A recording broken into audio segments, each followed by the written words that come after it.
It's the Rat Brothers Podcast, a conversation about church, sports, current events, and mostly church. Today we talk about the joy of hot chicken, when airplanes have flat tires, what subscription would you pay for no matter what, and how we can better treat our staff so they might actually stay a little longer. We also talked to our friend Pastor Andy Wood from Saddleback Church about how to transition well. Now join me, my brother Geoff, for the podcast. Welcome to this episode of the Rat Brothers Podcast. So glad that you're jumping in with us. My name is Chris, and I'm here with my brother Geoff, and it's just us two this time. It's been a while since it was just you and I. Yeah, you really miss. It's really going to be tough without. It's Greg. It's Greg. Greg. Yeah. Yeah. Okay. Yeah. Him. Yeah. It's going to be tough without him. Hey, if people missed our last episode, Greg did an experiment of being on a podcast with no Wi-Fi or any connectivity. So that was fun. Yeah. I mean, he could have literally telegrammed us and it would have been a better result than what we were getting from his end. Yeah. Content wise, pretty much mediocre like usual. Smoke signals would have worked. Yeah. But anyways. True. Yeah. It's good to see you. Actually, we were just together. You were in Nashville for, about 72 hours, something like that last week, which was fun. It was great having you here at the estate, as I like to call it. But, I have a question for you. You've been in Nashville many, many times, visiting us and then just different stuff. But up until this trip, you had never tried Hattie B's hot chicken. Had you had hot chicken? Let me rephrase that. Had you had Nashville hot chicken before this experience? Not just Hattie B's, but Nashville hot chicken. No, I hadn't. And two reasons for that. One, I tend not to eat fried chicken because I pretend if I don't eat fried chicken, then I won't get fat. So I eat like 8 chicken breasts, but none of them are fried. And the other thing is I'm not big on hot food. So anytime it says hot, I'm always a little hesitant. So no, I had never had Nashville hot chicken. Okay. So that was an experience. We obviously have had it a lot. In fact, we're a little bit addicted to it, which is good that we live now 40 minutes from the closest hot chicken place. But, I want to know what you thought. And then I want to know, is it really hot chicken when you get it mild? Yeah. So I probably have to start with that question because they had like volcanic, blow your head off hot, so hot you'll forget your mother. And they kept going down the scale and they got down to so wimpy you should probably still be nursing. And I got the one just below that. Like I got the mild. Mm-hmm. There actually was one below that. So I'm not sure I experienced Nashville hot chicken. There was a little kick. There was a little spice to it. Honestly, probably the best fried chicken I've ever had. Like, wow. And I haven't had it in a while, but I love fried chicken. And I mean, juicy, tender, crispy, little tiny bit of kick. So yeah, if you're out there and you are like me, super wimpy and afraid of the hot of Nashville hot chicken. Now, I don't know. Other places may not be as good, but the Hattie B's hot chicken was amazing. And I think actually the top one is, clucking hot. At least one of the top ones is called that. But, and to be completely transparent, we got mild as well. Jenny and I went, and that's what we normally get. The hottest I've ever gotten was medium, and it wasn't at Hattie B's. Actually, if I had Hattie B's, it's not super hot, but I was at another place and a friend of mine was with me and he got medium. I'm like, I'm not going to look like a wimp. I'm going to get at least medium. So I got medium and I literally cried for the entire meal. It was just he and I couldn't carry on a conversation. I had to go order extra ranch dressing just to be able to get the stuff down. And from that point on, I said, it's not worth it. It's not worth being in pain to enjoy a meal. I enjoy tasting my food. So that's why I don't do the super hot stuff. I like the taste of the food. Hey, here's a little thing I picked up in India one time. They took us out to eat at a local place. You and I don't know the meaning of hot. You haven't had hot till you've had Indian food in an authentic Indian food restaurant in Bangalore, India. But do you know what they use to kind of cool it off? Like you said, ranch, and of course water doesn't help at all. They use yogurt actually. So there'll be yogurt on the table And so as your mouth is literally bursting into flames, you eat yogurt to kind of calm it down. That makes sense. You've seen, I'm sure, the hot ones, the Wings interview. They use milk. I've never gotten to that point. I'm like you, but Anthony Bourdain actually came for one of his shows to Nashville, and he went to a hot chicken place and got the hottest, and later said it was the most painful eating experience he had ever had. And he, obviously he had been around the world. So I don't understand that. So what's going on in your world this week? It's a quiet week. My wife, Sherry, she works for an organization called One Hope based in Florida. And this is kind of cool. Once a quarter, they have what they call Day of Prayer. And so she flies in usually for that day of prayer. Here's the crazy thing, Chris. Guess what they do on the day of prayer at the headquarters of the organization? I'm going to guess pray. They actually pray. I can't tell you how many times I've been to a prayer breakfast or a day of prayer or a prayer meeting. And the one thing we really don't have a lot of time for is prayer. So they actually pray. While I'm gone, I'm a bachelor. I've gotten better at it. She's traveled for several years now with different jobs. I'm not great, but I have to stay busy. Like I have to have something going on, or I'll just sit and binge violent shows and eat everything that's bad for me in the house. So I've been building stuff outside. I'm looking out my window right now. I built a garden bench last night, which is pretty cool. I think, tonight I'm going to build some flower boxes for our back fence. So how do you do? I don't know that you get opportunity to be a bachelor except when you travel, but when you stay home, if Jenny's gone to see her family or whatever, how do you do as a bachelor? I don't do well. That is true. It doesn't happen often, and my wife doesn't travel for work, but actually she's leaving in a couple of days to go to Houston to see her family. And when she does that, I dread every single day till she leaves. And it's kind of like, because when I leave, I think she's happier. I think she's giddy. Yeah. She looks forward to that time. Right. She's like, she gets some relief, some silence. I'm pretty needy in life, so she gets to avoid that, which is probably why I'm not a good bachelor, is because I'm needy in life. But, Brianna, who is with us, she'll be here. So hopefully, she'll give me some conversation, but no, I'm not good at all. Good at all. Yeah. Yes, you are very needy, but that is in a long line of Surratt men who are all very needy. And I understand what you're saying with quiet. I know when I'm gone, sure doesn't say it, but I know she is just so thankful for the peace and quiet in the evening without me just yapping on and on and on. So it's good for her when I leave. She's told me that. So that's true. She has not. You were telling me actually before we went on, you got to tell our listening audience this. What happened to Sherry? So Sherry was flying to Fort Lauderdale last night, and she texted me and said her flight was delayed because their airplane had 2 flat tires. Okay. First of all, never have had that. Have you ever had an airplane have flat tires? Not to my knowledge. No. Right. I had an airplane had a blowout one time, but I'll tell that on another podcast, but never just flat tires.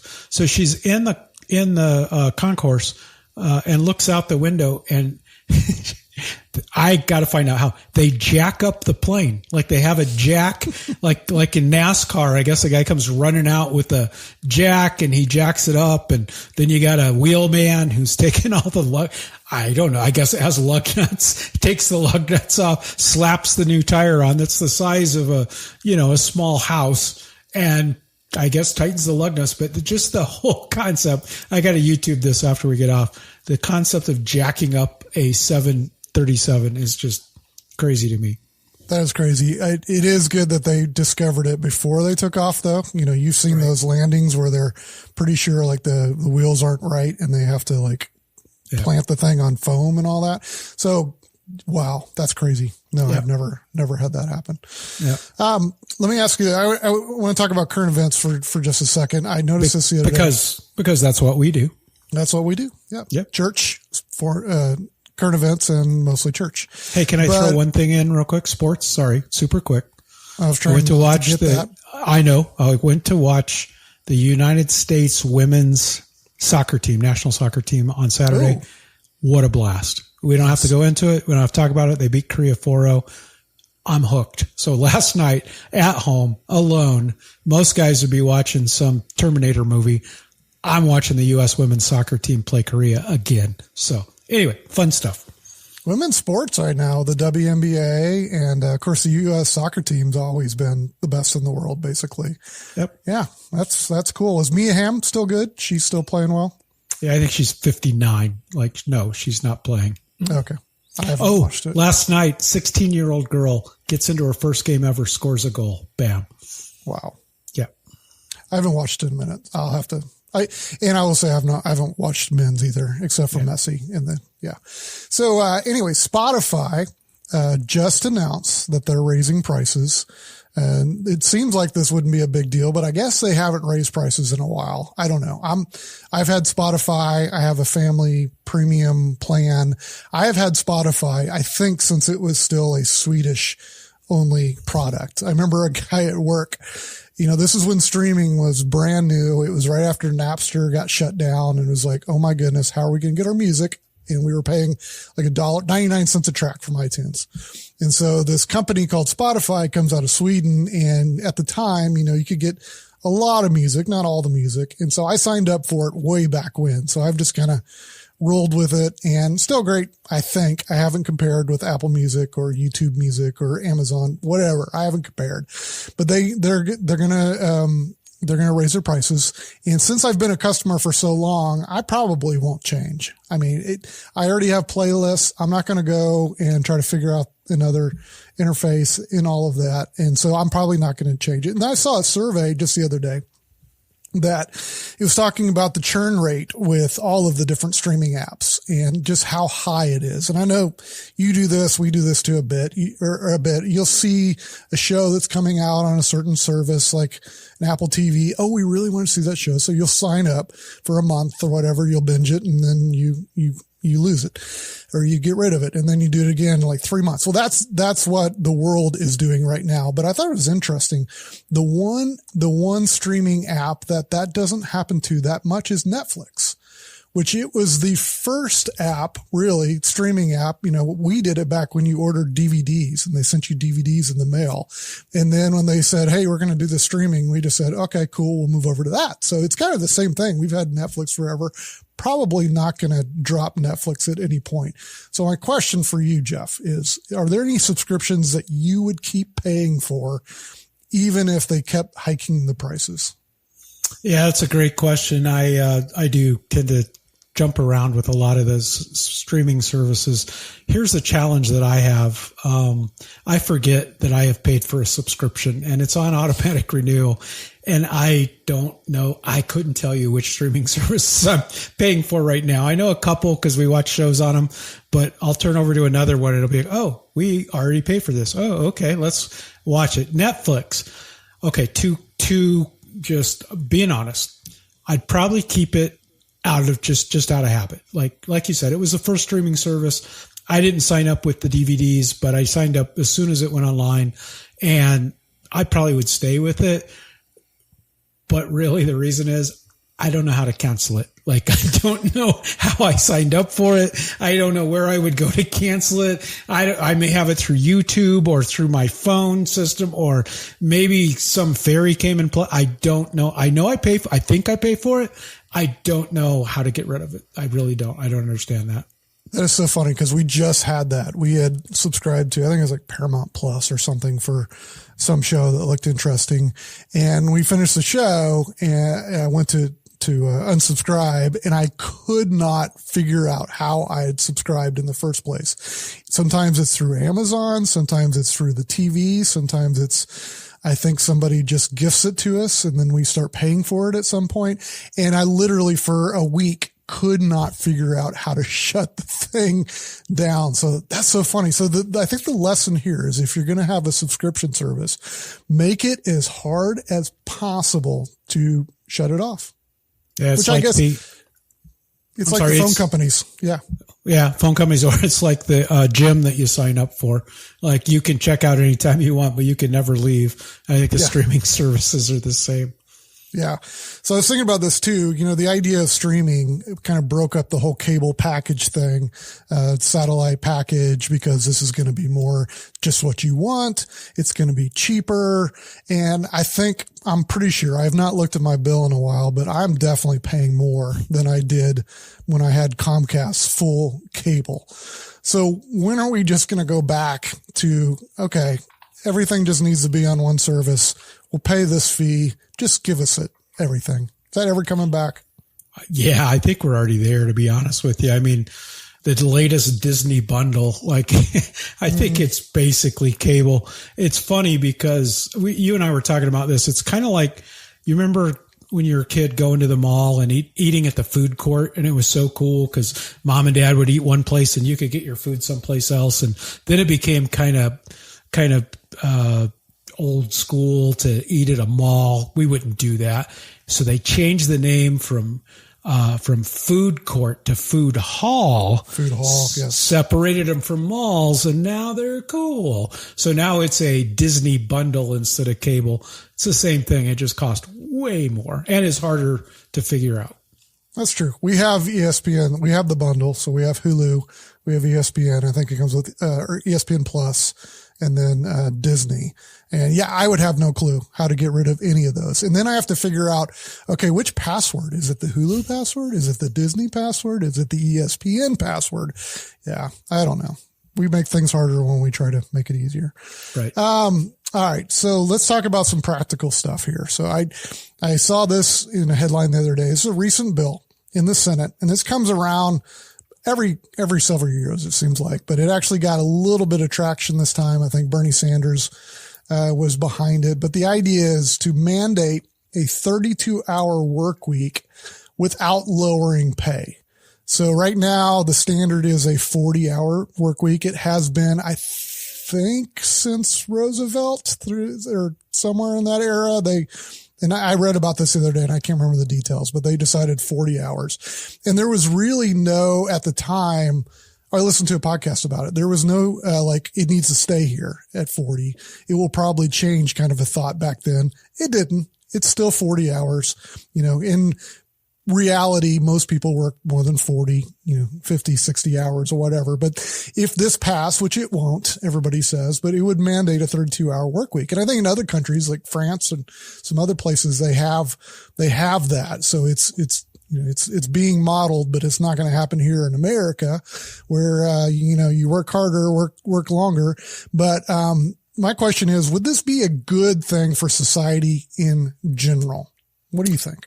Yeah, I honestly have no problem with the 32-hour work week. I think that we waste 8 hours a week. I much prefer an environment where you get your job done. And if you can do it in 32 hours, that's awesome. What I do have a major problem with is it being a government mandated thing. I think the market will take care of it. We're in such a tight employment market right now. Unemployment's been under 4%. I heard this the other day on a podcast, under 4% for I forget how many months, but it's an unbelievable amount of months. Tight labor market. So if you want to compete for labor, what if you had a 4-day work week? What if you had a 32-hour work week? Compete on those things, and then the best idea will win. And so I don't think it's a bad thing. I see what France, though, it's been crippling to France to try to change some of these things. And I hope we don't go there in government mandated. I live in Colorado. We are a very libertarian state, not a big fan of government telling us how long we can work.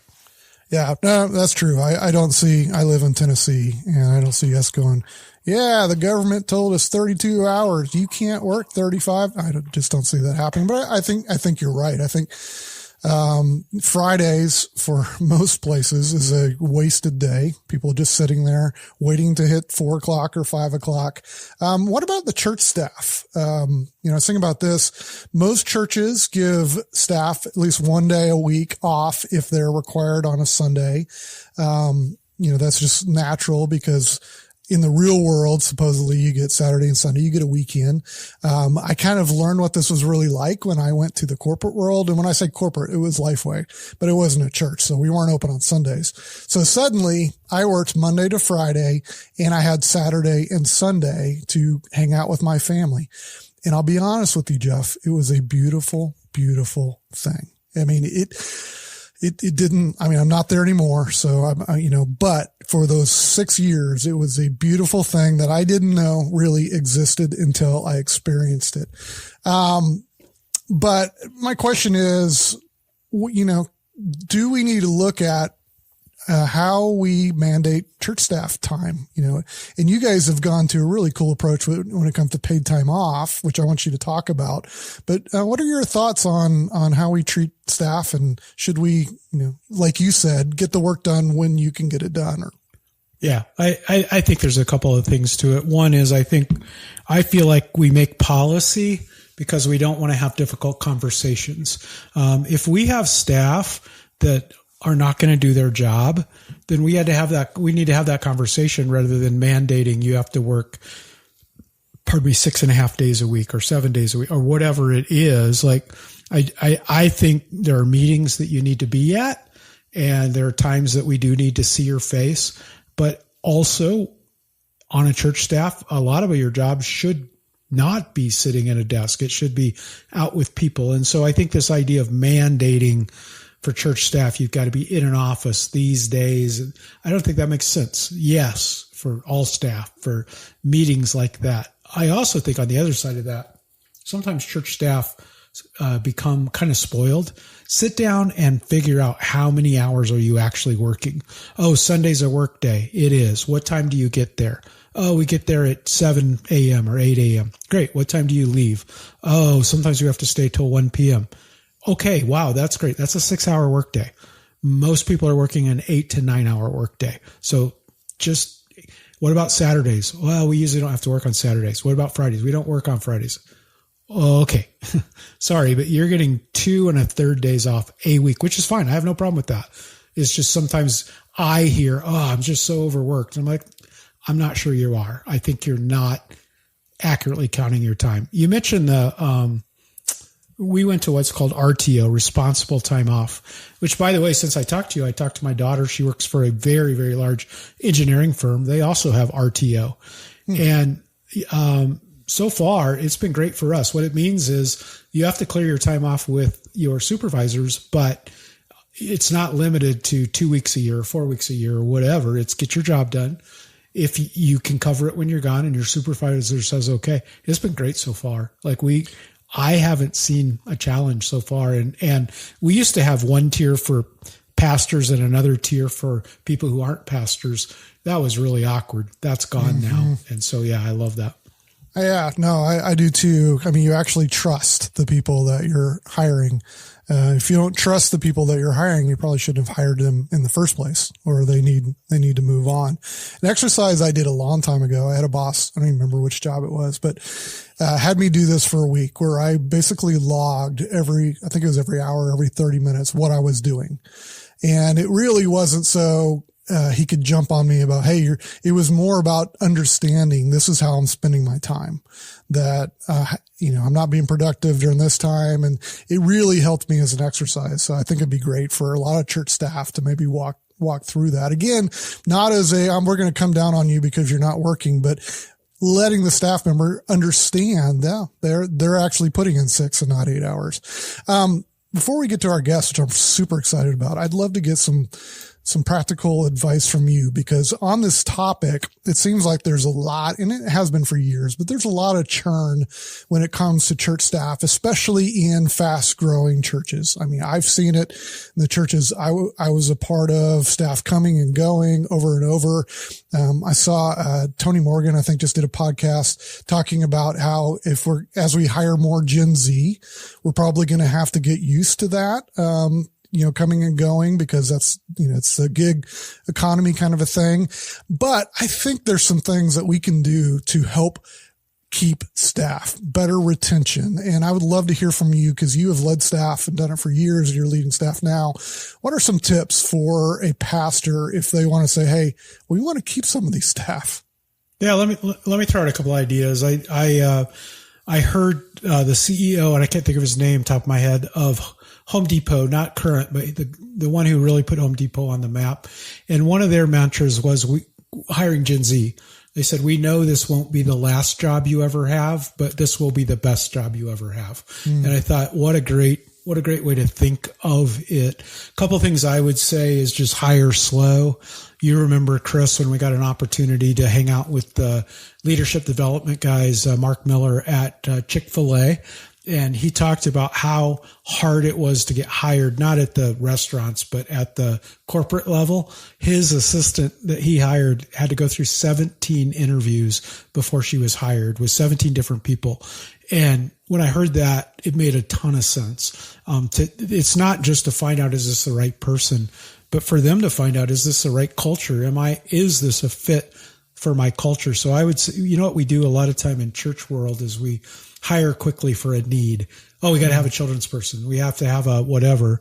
You've done a little bit of work with our friends at Chemistry Staffing on this, and it's slow down. Just slow down. Don't hire fast, because hopefully that's going to be a part of your church family. And then I was thinking about this. I've never really stated it this way before, but I hate the term human resources. So we have our financial resources, and we have our building resources, our facility resources. We've got our human resources. That's a terrible way to think of it. Just terrible. And I know a lot of places have gone to the people resources, people department. That's fine. I was thinking today, one of my favorite verses is in Ephesians, where it says, we are God's workmanships. We are God's masterpiece.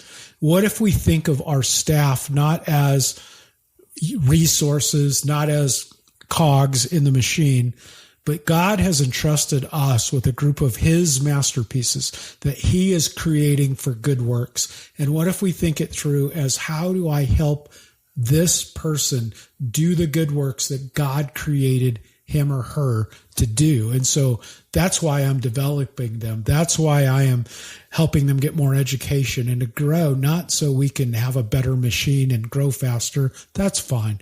But I get to be part of God's process in their life. And you know what? Maybe they're a masterpiece in another organization. That's fine. But we're not treating them as chess pieces. We're treating them as masterpieces. Good. A couple of mantras, Chris, that you have too. You heard these mantras the same time I did years ago back at Seacoast. One came from the Dale Carnegie organization. I took their, did you take the management course? Yep. So you remember, people will support a world they help create. Use it all the time. I use it all the time. And it's a simple idea, right? Yep. I feel the same way. If you let me be a part of creating it, I'm on board. Let's do it, rather than dictating it. The other one we learned in that same class, we learned it from Leadership Network, and it came from the Great Harvest Bread Company. And their quote was, no one is as smart as everyone. And I think about that every day. And so staff are these masterpieces that I sit down with and go, what do you guys think? How do we think? I did it yesterday in a big meeting. Well, how are we going to solve this big problem? And you could we'll reverse this in a future podcast, and I'll ask you these same questions. But the last thing I thought, churn. The biggest churn I hear is it was just go, go, go all the time. Things changed constantly. I didn't even know what was going on because I hadn't caught up with the last change. I think the biggest thing as a leader you can do is, let's just slow down. Like, we're going to be at this for a long, long time. I was talking to a pastor at coffee today, and his church is moving into their first building, and he had a great perspective. And he said, you know what? We want to get in September, but now they think it might be October. And I think it could be November or maybe December.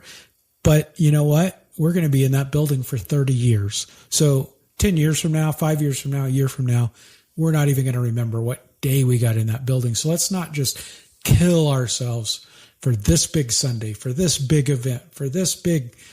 It's fine to work for big days. I'm not against that. I'm just saying, hey, there's going to be, you and I have been around a while, Chris. We've probably experienced between us 300 big days. Like, there's always another big day. Don't kill your staff for it. Like, be reasonable. It's a marathon. Yeah, I heard a high impact leader several years ago say there's no slow seasons in ministry, that it's always a sprint, especially when you're growing.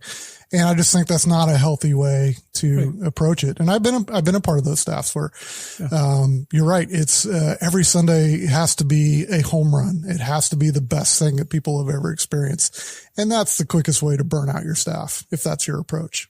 That's good. Well, we're both Cardinal fans. You remember, of course, Mark McGuire, Sammy Sosa, the year that they were in that home run competition. It was so much fun. Hey, half the time Mark McGuire was hitting dribblers to first base and beat out the throw like that. It's just, it's not all a home run. Yep. Good stuff. All right. We're going to introduce, you want to introduce our guest and then we'll bring him in. You want to talk a little bit about who we've got on the podcast today? Yeah, this is going to be fun. I have my friend Andy Wood is going to be with us. Andy, some of you may know, is currently the pastor of Saddleback Church. He followed Rick Warren there, and I'm going to have to ask Andy the exact timing, but just a few, within the last year or two. So one of the toughest things to step into, Rick Warren's shoes. Rick is known as America's pastor, but I knew Andy long before that. Andy planted a church called Echo Church, which is located in the Silicon Valley, and they have multiple campuses. They look up and there's Facebook and there's Apple, and they're surrounded by all of the huge companies. I was out there a few months ago and I look out and Zoom headquarters is across the street from my hotel, and just came out with Andy, Felipe, their wives, and some other friends, and just planted this amazing church. And I've had a front row seat to seeing Andy grow an amazing church in one of the most unchurched areas of the country. And it's going to be fun. We're going to ask him about not only how do you succeed a guy like Rick Warren, but also how do you succeed in planting in such a difficult place? So yeah, let's talk to Andy. Let's do it. Andy, it is so good to have you on the podcast with us today. You and I have crossed paths for years now, and I always have learned so much just being with you. And then you are now at Saddleback Church, where we were talking a while ago. I was there for an entire year. You know, Andy, it's probably going to take you 20, 30 years to kind of lead Saddleback where they want to go. It only took me a year. And so I'm just quicker sometimes. So I just want to dive in, man. How long have you been there? I don't remember exactly when you started there at Saddleback. Yeah, so we moved here almost 2 years ago, and then I've been in my role for like 21 months, right about at this point. And that's when you actually transitioned, and now you're the lead pastor. Is that the title? Yeah. So we transitioned in September of 22. Oh, okay. And I know Rick is still involved with some of the board and that kind of stuff. Does he still have a role at Saddleback with you, or is it kind of adjunct, or how does that work? Yeah. So Rick kind of spun off and started this coalition called Finishing the Task. He was kind of in process on that before the transition had happened. One of the things that a lot of people said is there's no way Rick Warren will ever step back, and he's kept his commitment. So he's not on the board of the church. He and I still have good conversations. One of the benefits, Geoff, of being in a successor role is I actually have the privilege of knowing what it's like to be the guy that founded the church and pass it off. And then, so it gives me a level of even just understanding of what he might be going through. So I will bounce major decisions off of him that maybe he would have insight or perspective on. He functions really more like a coach than anything on some of those big decisions. And to be honest, it's been great. He really has stepped away from the day-to-day functioning of the church. Pastor Rick is honestly, he's one of the smartest guys that, I've ever met. And I think he understands and gets leadership and kind of the need for senior leader to be able to lead. So, so that's kind of where we are. Yeah, that's fascinating, Andy. And I think a key there is that, like you said, I think Pastor Rick was ready, right? He was ready to to step into this next. He had a next to step into, which I see guys sometimes they don't, and they kind of flounder. And man, I'm going to agree with you. I have always said that Pastor Rick is the smartest man I've ever been in a room with. Like, people, I don't know that they always understand the level of knowledge and understanding and wisdom that he has. And so that's very, very cool. I do want to ask you though, and I want to talk about the church you planted in a minute, but at Saddleback, honestly, I have felt like that is one of the more complicated roles to step into in the American church. Not because there's anything wrong at Saddleback. It's just very large. It's been around for a long time. Pastor Rick is known as America's pastor. There's just, and the entire world's watching you do your job. Like people who never go to Saddleback watch Andy do his job. But for you, what's been surprising in your tenure, your last 2 years? What's been surprising to you as you have stepped into this role at Saddleback? Yeah. Well, one of the things that you did talk about is the public nature of the role. So we first announced the transition. We kind of came up with this whole strategy where we'd time it, Saddleback and Echo would time it exactly. And I had no idea what that would mean in terms of the public nature of our lives. That in a moment, how our whole world would now be public and under the eye of, Christian bloggers and all kinds of things. And so that initially was surprising for me. I didn't really, I don't have a desire for that kind of a life. That's not what I feel called to personally. And so navigating that, I think I was able, Stacy and I both, we'd rather just do our job, basically, is a simple way of saying it. So I think we've been able to walk the staff and the church as a whole out of kind of being a church that's constantly in the news and media. So that's been good. I mean, we've had a couple of things with the whole Baptist, being in the Baptist denomination, all that. But to be honest, you could have walked through the halls of Saddleback when all that stuff was going on and nobody's talking about it. Like, everybody's, doing their job. So that's been surprising. It's interesting to me, Geoff, how the role of leading a church like Saddleback and then the role I had at Echo, it's all the same skills. So it's like you're doing the same kinds of things. You're just doing it on different scale. So I think I was surprised to some degree the similarity of the role.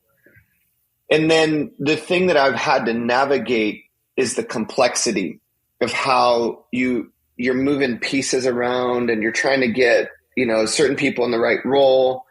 One of the books that's been really helpful for me is the First 90 Days book. So I read that right before I started and kind of mapped out like a first 3 months strategy and a first year strategy. And kind of, these are the things I'm going to do in the first 3 months. This is what I'm going to do in the first year. And I think the other surprising factor to me was how ready the church was for change. And so I haven't skipped change dynamics, but I think I've been able to lead through them faster in the sense of people are responsive. So still working like, the whole Maxwell, you talk with the influencer before you go public and you build kind of a rapport with people as you go along. And by the time a change rolls out, the key constituents have heard it. So I've tried to use a lot of that, but I've been a bit surprised at the readiness for change in the team. That's so good. And, you talked about Pastor Rick's role, and he's kind of a coach still involved. You can text him or call him or whatever. And I think that's missed sometimes, Andy. And I know you and Felipe at Echo are still very close, and you guys can connect and do all that kind of stuff. I think you talked about talking to the influencers, and I know you've been able to move faster, but Pastor Rick can also help you understand, oh, hey, by the way, this may not show up on an org chart, but it'd be good to talk with that person. And you get a little more of a roadmap, I would guess, which when guys just leave, I'm just talking in general, when they just leave and they're gone and there's no communication, connection. I think that you lose so much of who the church is.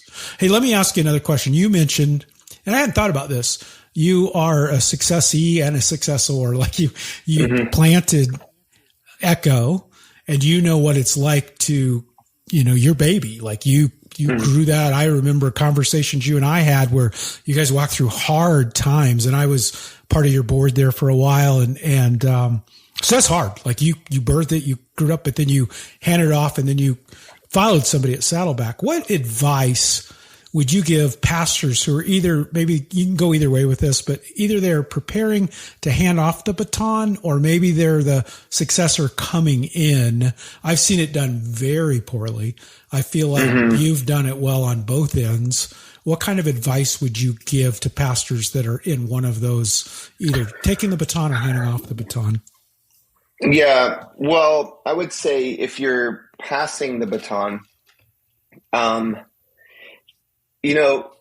one of the things that I could have never anticipated was the fact that 14 years in, the guy that started the church with me would have my role. So Felipe and Mandy, who we moved together to plant the church, there's no way I could have ever known that would happen. But the whole 14 years we were leading together, so major decisions, empowering him leading huge chunks. So hindsight, I think that was really God's strategy to develop and get Felipe ready to lead Echo. And I think that sometimes pastors, if you live in such a way that everything has to roll up to you, roll through you, the idea that everything is kind of centered around a senior leader rather than an empowering culture. I think that makes it a lot harder to transition a church. So the more you pour in, the more you develop, the more you lift up younger people, you put them at the table.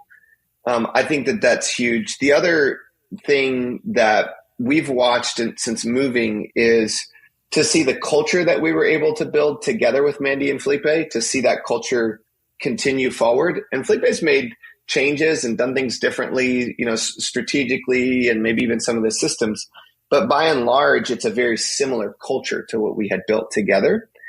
And so, to focus on culture as a senior leader, I think allows what you build to live beyond you more, and to really have defined, like, these are the kind of values that we want to create. This is the culture we want to create, and lead towards that.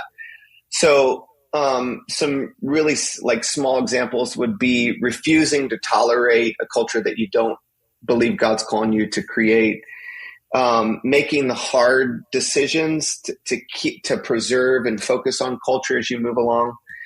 And then the other thing that I tried to do in the last little bit when I saw the end coming was, there were just a few things that I tried to clean up on my way out to help. A good example of this was we had a preschool that pre-COVID was making money, post-COVID wasn't. And I was like, let me take the hit and get that closed before I leave. We had a campus that was kind of bleeding and, not growing the way that it should. So we closed that. So I think what that did is it allowed Felipe to kind of step in and not have to do some of those things in his first year. And if you look at my situation, it's a little different because I think Pastor Rick was, with his health and some of the challenges that he faced, there were some things that he just didn't have the energy to do those things at this season of ministry. And my flip to that from my role has been, I think that, Stacy and I got married when we were 21, and we often joke about how the first 5 years of marriage were really hard. But also we've been married now for 21 years, right? So we have the benefit and the blessing of going through that really hard stuff together.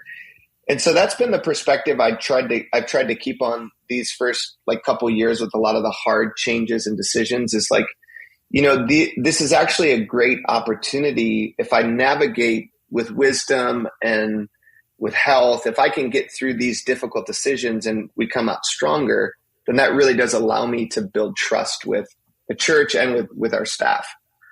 So that's so good. I love that, especially what you're saying too about what you said. And I know I have a little insight into the preschool and campus piece, and that was really hard. Like, that was incredibly painful. And any pastor out there who has something like that knows how painful that is. And for the new guy to come in, and that's the first thing he has to do. And Felipe's not new. There's no new there, but he's the new lead guy. That would be, yeah, that's a huge deal. I do have to say, a couple of things. One, culturally, this could be a little offensive to people who are listening. I'm not referring to you as Pastor Andy only because we're friends and we know each other outside of ministry. And same thing with Felipe. It's Pastor Felipe, but his wife was in 6th grade and my wife was her assistant principal. So I think they know each other. We know really, really well. The other thing is, Andy, I've never said this, but I like you better than Felipe. And the reason is you invited me in early at Echo to be on the overseer board. Felipe did not invite me, but invited Sherry instead. And so that's hurtful for me. I've expressed it to him, but it is what it is, and if I were picking, I'd pick Sherry too, but that's true story. He knows that if he gets her to come, then he gets both of you. So he may be more strategic than I am. Or cheap. Couple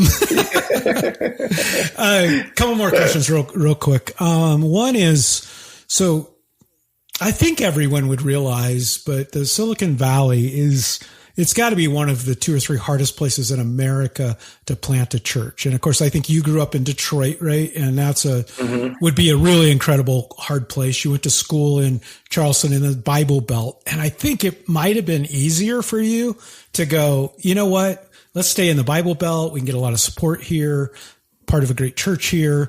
And yet God called you and Stacy and Felipe and Mandy to leave everything you knew and not go back to Detroit, not stay in the Bible Belt, but to go out to Silicon Valley.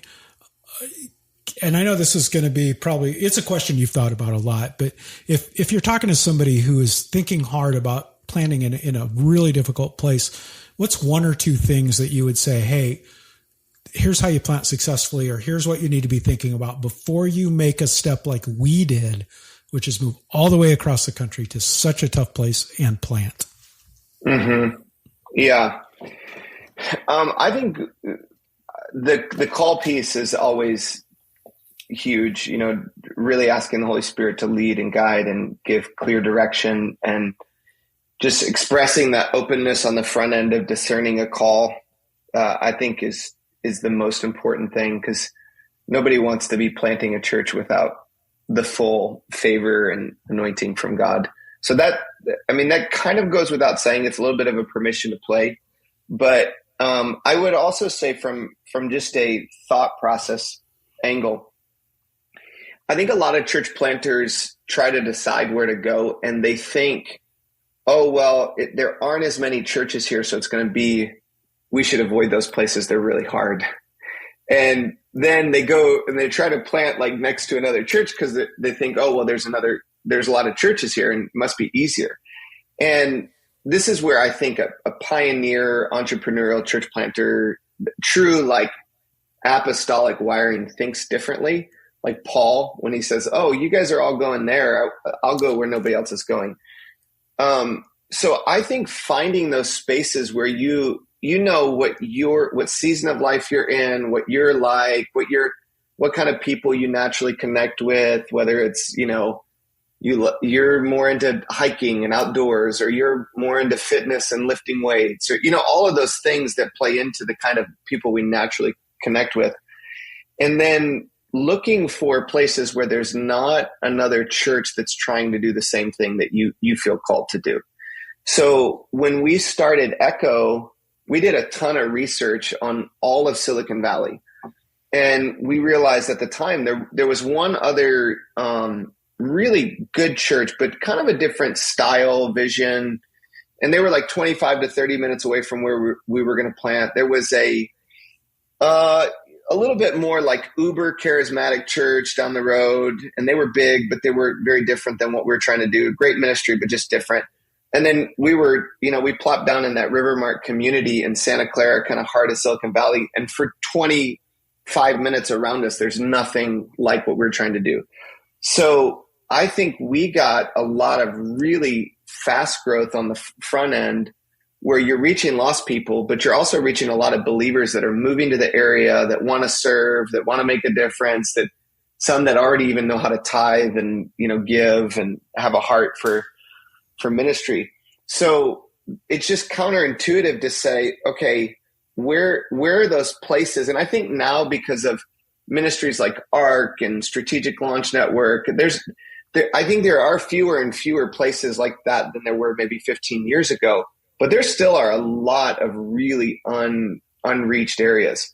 So I would look at the landscape of a metropolitan area, and I would just pin map all the places where there is an existing church.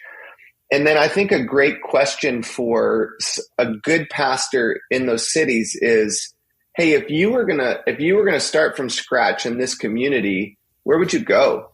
Like what are the communities that you would be looking at? And then you just generate a ton of ideas that way. And I know that you guys, you've had a lot of church planters like in the Denver area, and there's some guys that really have done that well. Like they've gone to places where there aren't as many people or churches like what they're trying to do. I think that's one. I've got a couple more though. I would say the ability to build a team before you go is the most important skill for a church planter. So if you can't convince another family or two to move with you to plant the church, then that's a big red flag. I think finding people that have complementary gifts to yours, like whatever it is that you're good at, they are bad at, they're good at, and finding those people and just really leaning it more towards culture and trying to find some people that you want to run with because they want to create similar type of ministry. And then a third piece would just be trying to raise as much money on the front end before you go, so that when you get to the ground and you're planting a church, you're not trying to reach back and raise resources. You're able to focus on evangelism and discipleship and developing leaders. Those are the main things. I do think now we are in a space that's different than it was 15 years ago in terms of culture and like ministry as a whole. I think that there is a more progressive agenda, I think, than a lot of us faced 15 years ago. That's involves more spiritual warfare and probably a higher commitment to truth than there was 15 years ago. And so that's another thing that is on my mind a lot with church planters, is really making sure that you set culture from the beginning of like, you're going to be a grace and truth culture, that you're going to have both of those. And I've seen church planters not succeed because of either one of them. Like they had all grace and no truth, or they had a lot of truth, but they were mean. So I think, that tension is another huge one. Yeah, I agree. And I think I agree with you, Andy, that always been a tension, right? But I think that is a huge tension now in our culture, in our society, what we see. One of the things I don't know that you would agree with this, but I kind of talk to church planters who come to Denver, who go to someplace like the Silicon Valley. And I say yes, I agree with you. If God calls you there, you got to go.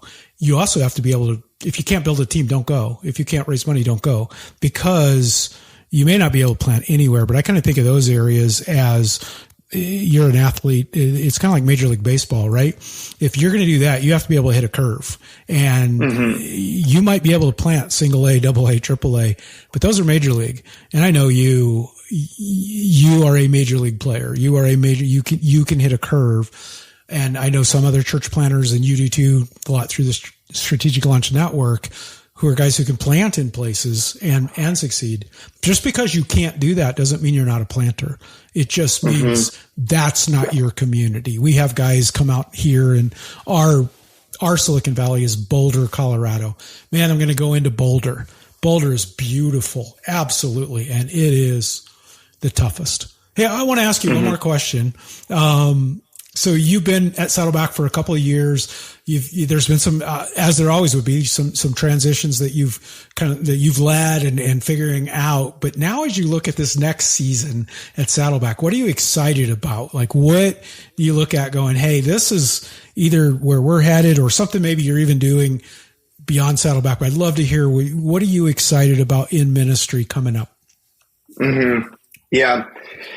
There's two things right now that are like really brewing in our church and my heart in particular. The first one is related to engagement with the Bible. And I had seen this stat last year, and it was basically just kind of this overarching 1 day in the Bible, 2 days in the Bible, 3 days, 4 days in the Bible a week, and what happens when people read the Bible.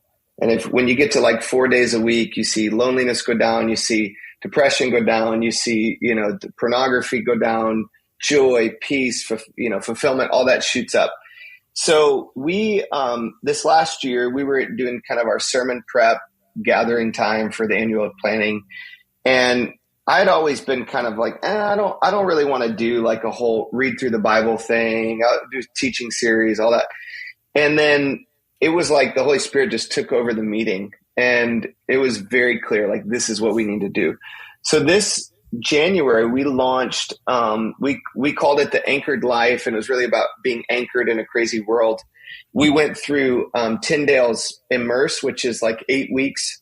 The verses and chapters are kind of stripped, but you read through the Bible. And we challenged the church to do it. And I thought, man, if we could get half of the people to read through the New Testament in 8 weeks, that'd be awesome.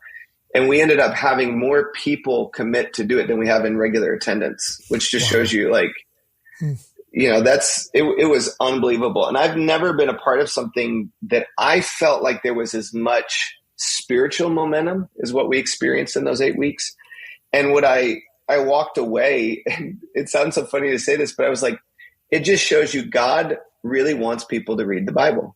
And the power of when lost people, found people, they open the Bible, they read it.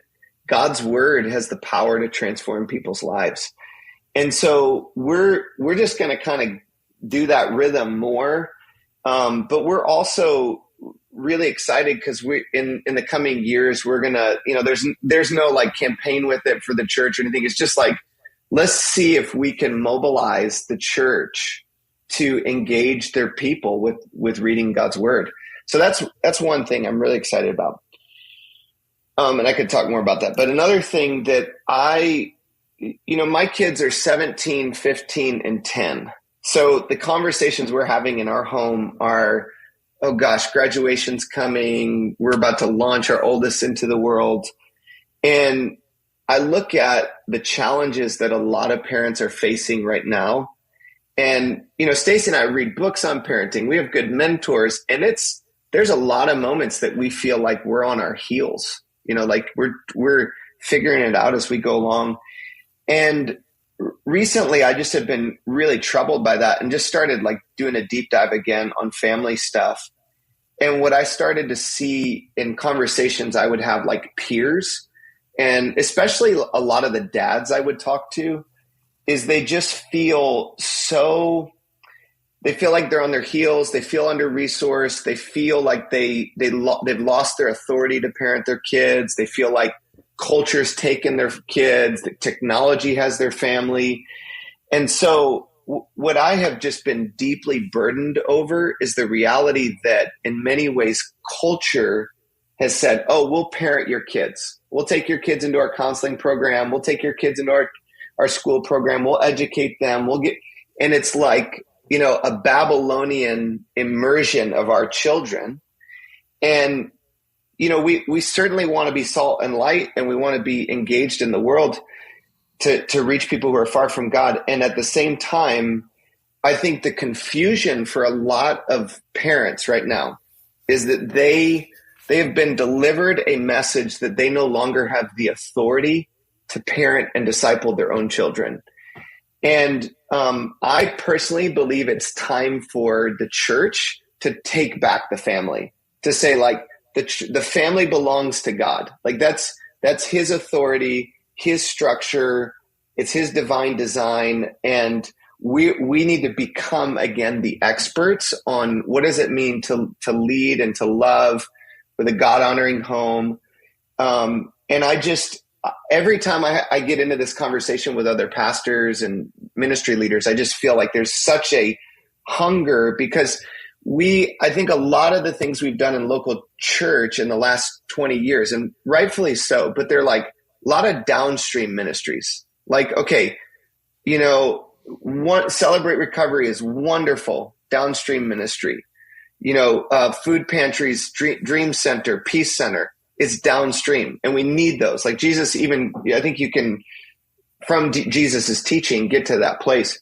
But there's also a need for us to be upstream to say, how do we disciple our kids now so that they don't have to be in Celebrate Recovery 15, 20 years from now? And how do we get ahead? So those are two things that I'm just really passionate about right now.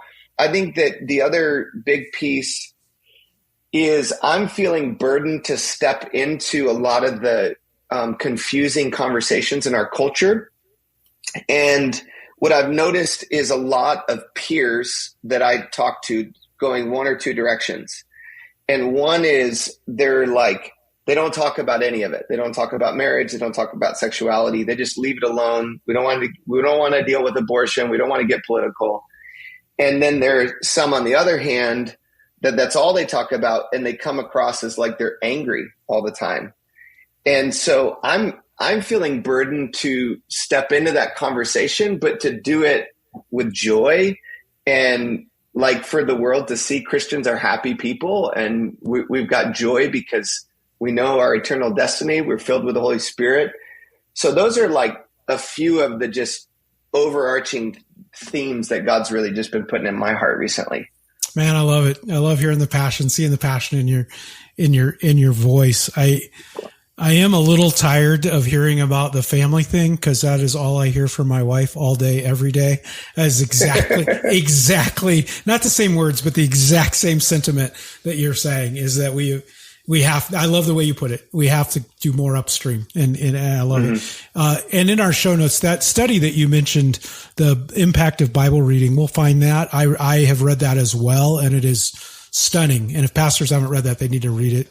When I was at Lifeway, we did a huge survey over 4,000 churches across the world, and we asked, what are the top attributes or signs of a disciple? And the number one was reading God's word, and it led to all of the rest of them. If they will, like you said, Andy, if they'll read God's word, they'll serve, they'll give, they'll, disciple, they'll do all of these things, but it starts overwhelmingly with getting into God's word. So that's really good.